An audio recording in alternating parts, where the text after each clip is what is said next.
Being the final game in the series brings a lot of pressure onto it. 2 games worth of build-up, not counting how many individual playthroughs you've done. It's insane. Each character's story, their loves, and the choices they have carried over and will continue to impact the story of this game. The Reaper plot set up in the first game is finally elaborated on in detail, while Cerberus is now actively hostile. Shepard has to travel not just through space, but through almost every single relationship that he has made or destroyed in the past 2 games. It proves to be an emotional and wild ride, right up until the end.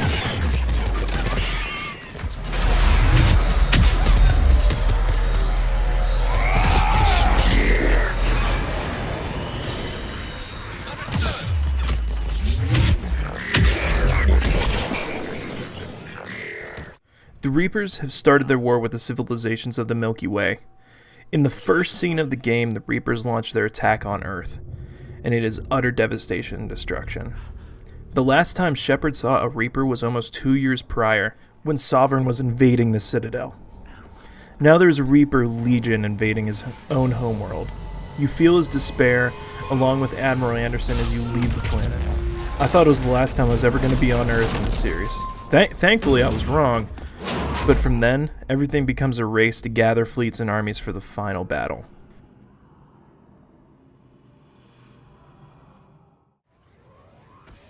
This game brings back all of the great characters from previous Mass Effect games.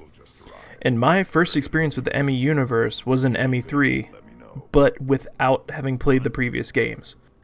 My buddies wanted to play multiplayer with me, so I bought the game and played the story just for fun. And I loved it, and it's what got me into these games. But I missed out on something that somebody who's played all the games before that had. The characters who were in the previous games, in large, do not appear in the game. Jacob Taylor does, Miranda does, and your squad mates do, but the game is largely empty without your former squad mates. It makes you draw attention to the emotion of the game rather than the relationships. There is so much missing from the story, it's crazy, and it's hard to believe that version of the game exists at all. A terminally ill Drow managed to stop him from reaching his target. I'll pass the word along. There's something I must do before it gets worse. I must...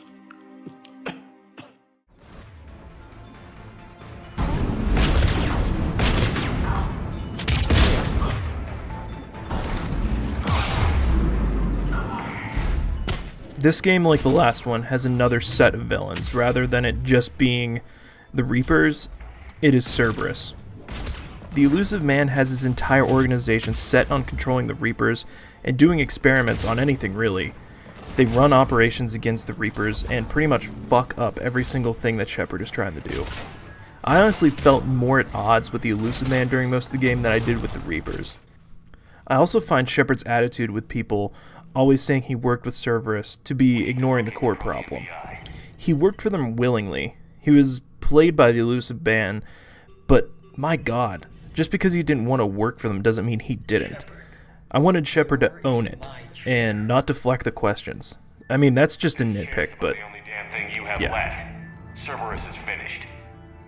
On the contrary, we have achieved everything I ever imagined. Almost everything. I don't know. We're curing the genophage no matter what it takes. Everything my people will ever be depends on it. This plot has been brewing for 3 games. The genophage is a genetic defect built into the Krogan and was created by the Solarians in order to prevent them from reproducing in mass amounts. From Rex on Vermeer to Morden's loyalty mission, there has been a cure developed in each game so far, and the circumstances have never been right for it to actually be used for the Krogan race. Mother from which all other Thresher Maws spawned. This is as much her home as ours. If Tuchanka has a temper, Kalros is it. Nobody's ever faced her and survived. I've taken some risks in my time, but this seems crazy. And going head-to-head with Sovereign didn't? This is the only way to get to that tower and release the cure. There's no other choice. But how would we summon her? The tower was built in an arena devoted to Kalros' glory. A Krogan female that survived the previous monstrous test conducted by Malian was saved by STG.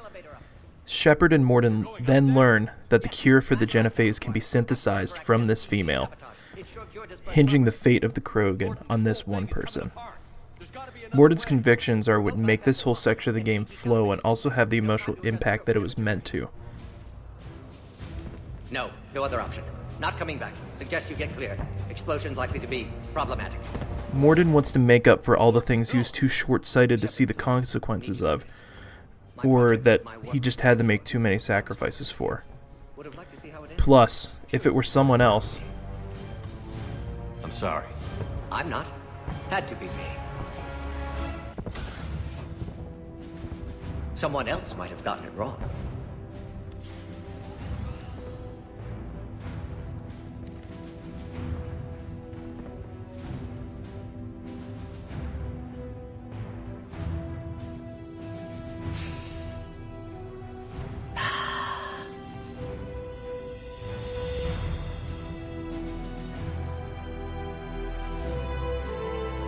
Warning, temperature malfunction detected.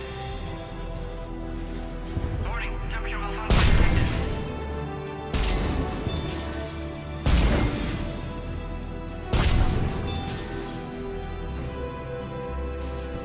Classic bypass.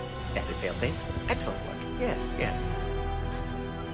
Temperature now within acceptable range. Dispersal commencing.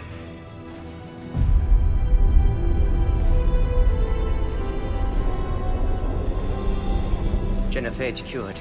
Krogan free. New beginning. For all of us.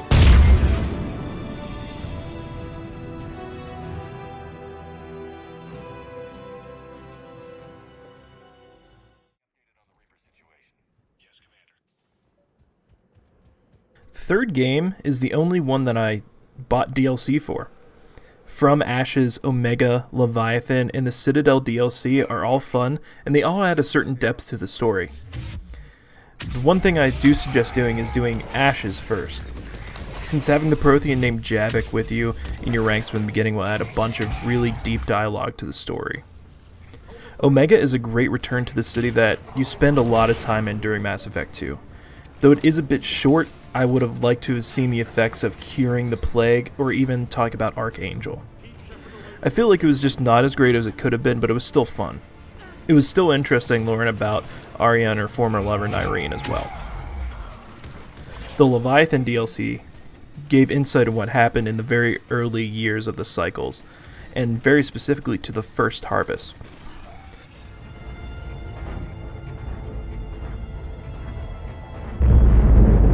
What is that?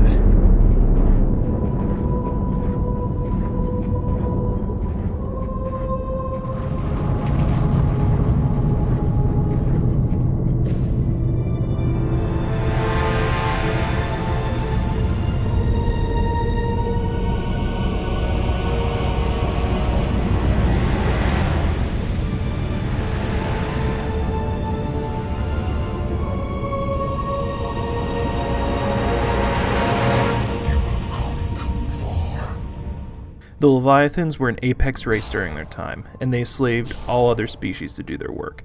However, these species would always create synthetic life and would kill their creators.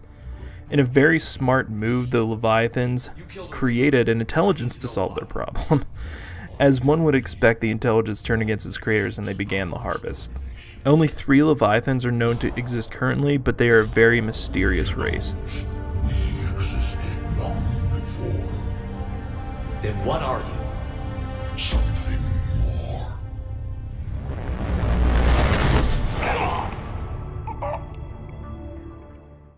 I do not have a great amount of footage from the last DLC, but the Citadel DLC is considered one of the best DLCs made within the series. Shepard battles an evil clone. I know it's cliche as hell, but it is so much fun. And he has a party for all of his former squad mates. It is great getting to relive all those moments, especially with an increasingly drunk Tali. It's an honor and all, but I don't know. I need to think about it some more. It's a big decision. As with other Mass Effect games, you have the option to become romantically involved with almost all of your squad mates. I romanced Liara, Miranda, and then Liara again. Then in my second playthrough, I romanced Ashley, Jack, and Ashley again. I loved being able to pick up relations with your former lover in Mass Effect 3. It was incredible to just start that relationship over again and have like a fresh start. Honestly though, my favorite person in the romance is Liara. Her ability to connect within her mind with Shepard is awesome. It's not just a sex scene, but a bonding scene. The romantic scene at the end of the games is just a formality though. Getting to know your squad mate more than just a comrade brings a whole new other level to emotion in this series, and that's why it's a great thing.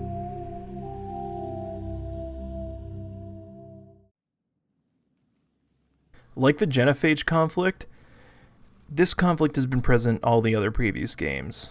The Geth and Quarians have been on the edge of war ever since the exile of the Migra fleet almost 300 years ago. My world.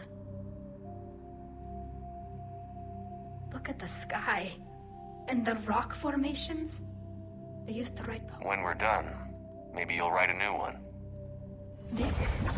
The Geth were the main antagonist in the first game, while the second game had you with a Geth in your squad, and his name was Legion. He became the unit that gave the Geth voices to Shepard. Without Legion, all the Geth would have been considered to be dangerous and heretics.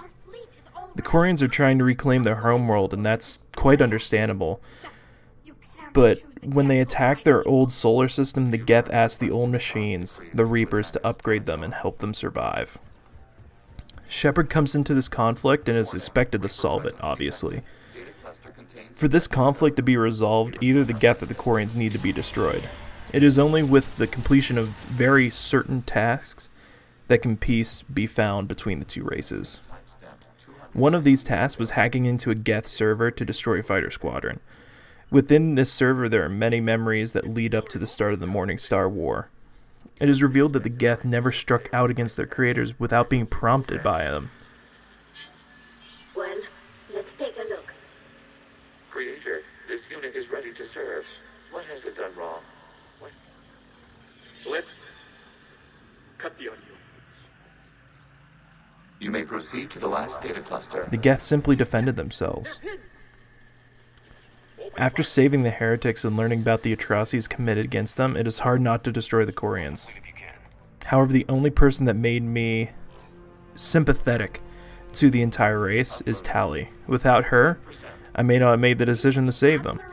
But with this playthrough, I've got to save both the races, allowing them to become peaceful with one another and granting the creators their homeworld.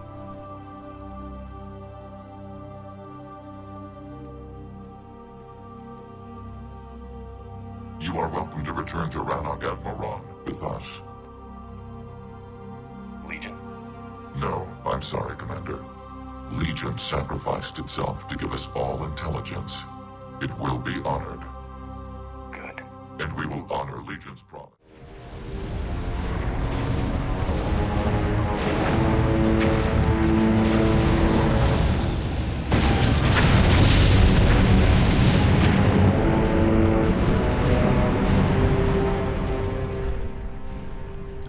Each game in the trilogy feels very different from the next. Combat slowly got better, while I believe the story in Mass Effect 2 is probably the best in a standalone sense. Customization took a leap off a bridge after the first game, but it sort of made a resurgence in the third. Mass Effect 3 was made to tie up the loose ends in the previous games. It was made to provide closure. That is something that the entire third game feels like it is doing. It is a last act. This is a feeling that is hard to explain, but it is something I feel that each of the previous entries lacked. Events were less frivolous, more impactful. Everything had a weight associated with it. Death, laughter, combat, and peace. All of it had a purpose, not just to provide a cool moment within the game. Some may disagree with me. As a final entry in the series, this game stands alone. Honestly, I feel like it is unfair to compare each of the Mass Effect games to each other because they bring different things to the table. But the reason why they're all incredible is because they each bring different and unique things to the table. Little more than a power source. However, in combination with the Citadel and the relays, it is capable. This will probably be the most controversial part of these videos, but I'm just going to come right out and say it. I love the extended cut ending. I chose to go with the destroy option, having an effective military strength of 3,200, and I was able to pick the ending without destroying everything in the galaxy. But let's rewind and let's back up from there and talk about the last two missions to Kronos Station and the final assault on Earth. The attack on Kronos Station was done to get Cerberus out of the way and to allow the Alliance to focus on the Reapers. Battling through the massive space station, you get to see the human Reaper corpse from the final boss battle of the last game. The Illusive Man has used it to learn more about the old machines and try to control them. What's left of it? I guess Cerberus recovered it from the base. All those colonists kidnapped. He hasn't changed at all, but his outward appearance has. And your final battle with Kai Ling is fast and brutal, and ending with a final Omni Blade to that bastard's belly is so satisfying.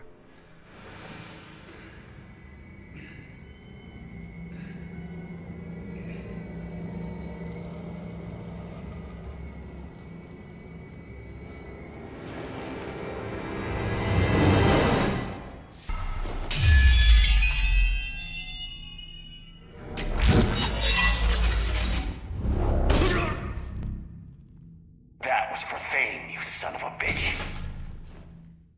It is also revealed that the Catalyst is the Citadel and has been transported into Reaper-controlled space above Earth. The Citadel is in position. The Reapers are preparing to complete their harvest of your species.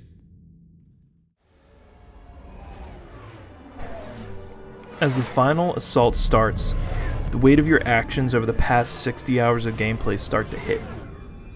All races are uniting to destroy this Reaper threat once and for all. As the space battle rages on, the ground war heats up. After the destruction of the Hades cannons, more troops can land and prep for the final assault.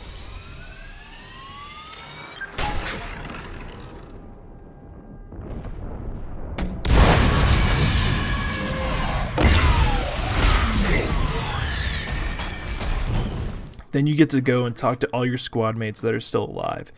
It's a very emotional time. The last moments that you get to spend with all of them are very tender and beautiful. These are the characters that you've gotten to know over the past two games, and you are going to leave all of it behind just to defeat these stupid machines. My favorite part of this section is when Shepard has a last moment with Liara. It is very beautiful, especially if you romanced her. It's one of the best parts of the whole game. I know technically the last enemy that you kill is Marauder Shields. That's sort of a little lackluster, but I want to talk about the last waves of enemies that you have to kill. You have to defend this missile battery while it waits for a Reaper to get in the range so you can kill it. But you are being attacked by wave after wave of Banshees, Krogan, Marauders, Cannibals, Husks. It's incredible, and is the most difficult battle I ever faced in the series. It was frantic, and I felt for the first time that the weight of the entire universe was on Shepard's shoulders, on my shoulders. Both my squad mates were dead, and I was left with just my shotgun and my Vanguard powers. This is one of my favorite points in all of the series, when it was just me and my powers against a wall of Reapers, and it was fun.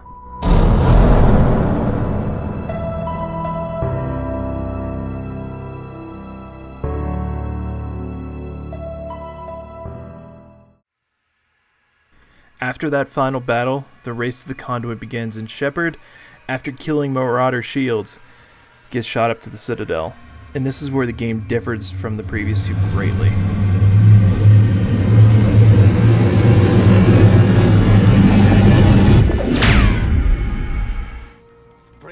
I was expecting to have a final boss fight with the Illusive Man, but I was treated to a battle of wits rather than a battle of power. The conversation there in the Citadel leads the elusive man to see the error of his ways if you pass the Paragon or Renegade check. If you don't, he will attempt to kill you, and you will have to kill him. But as you sit there with Anderson, slowly fading, you will revel in your past, and Anderson has some last words for you. In the quiet, Admiral Hackett then breaks the silence to inform you that you need to do something more. And this is where people started having a problem with the game's ending. Most people can go without a final boss, but some cannot deal with this ending. You were transported to another part of the Citadel and greeted by the Catalyst, a Reaper intelligence, the one created by the Leviathans and tasked with designing a solution to the problem. You are shoehorned into one of 3 different endings: destroy, control, and synthesis. A lot about the nature of the Reapers is revealed in this series of dialogue, and a look into the consciousness of them was really awesome. But I honestly loved this style of ending.